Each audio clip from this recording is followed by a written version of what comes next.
Hello guys, welcome to today's Topic TV.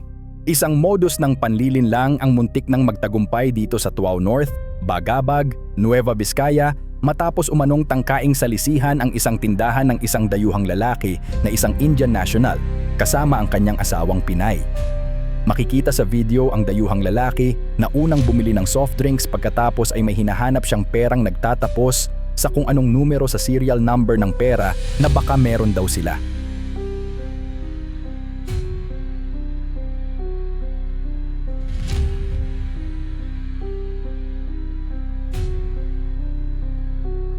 Ang anak naman ng tindera ay naghanap rin sa kanyang kaha ng perang hinahanap ng lalaki.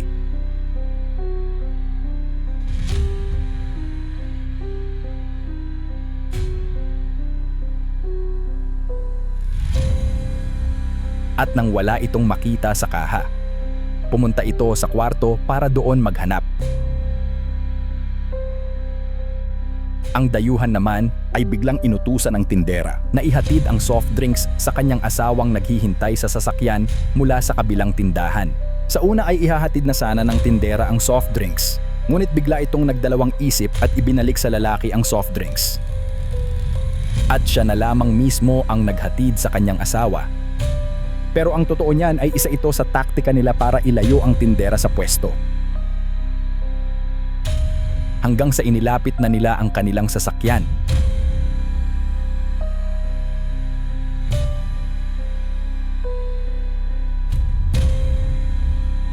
Sa mga sumunod na pangyayari, makikita na kinausap muna ng dayuhang lalaki ang tindera at inutusang kausapin ang kanyang asawang babae dahil may itatanong lang daw ito.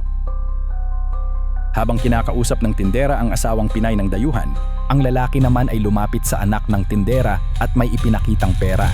Ayon sa bata, nagpapahanap umano ito ng ibang pera. Sa ganitong klase kasi ng panlilinlang, kunwari ay naghahanap sila ng serial number ng pera na nagtatapos sa isang partikular na numero.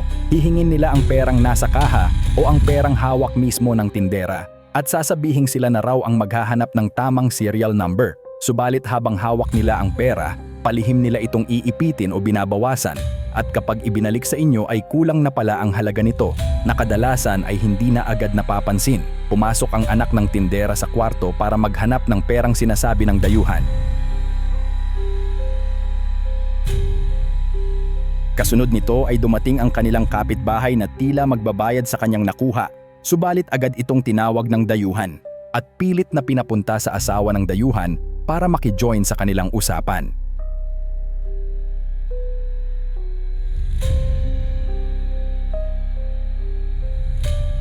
Tinangkap ang pumasok ng dayuhang lalaki sa mismong kwarto, ngunit agad din siyang lumabas nang masalubong ang anak ng tindera.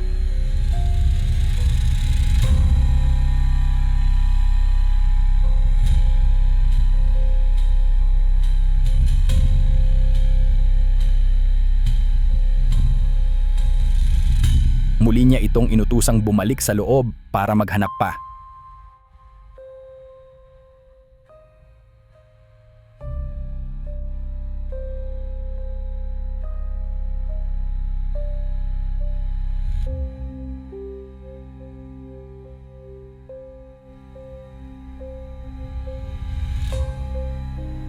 Sa ikalawang pagkakataon, muli niyang tinangkang pumasok at mas tumagal bago lumabas.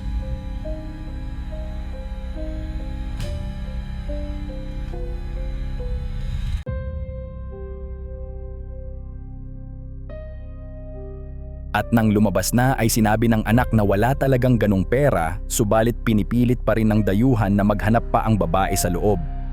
Hanggang sa pumasok na ang babaeng tindera sa loob at dahil di na niya ito mapilit at wala na siyang pagkakataon para gawin ito, nagpaalam na lang ito at saka umalis. Ayon sa biktima, wala naman daw natangay ang mga suspek at agad din nilang napansin ang kanilang kahina-hinalang kilos ng dayuhan. Paalala po sa lahat, mag-ingat sa mga ganitong modus, lalo na sa mga estrangherong gumagamit ng palusot tulad ng serial number ng pera para makuha ang inyong cash. Huwag na huwag pong ipapahawak ang laman ng kaha o ang perang hawak ninyo at manatiling alerto sa anumang panlilinlang. Tandaan po ang mukha ng mga sangkot at ang ginamit nilang sasakyan upang maiwasan na mabiktima ang iba.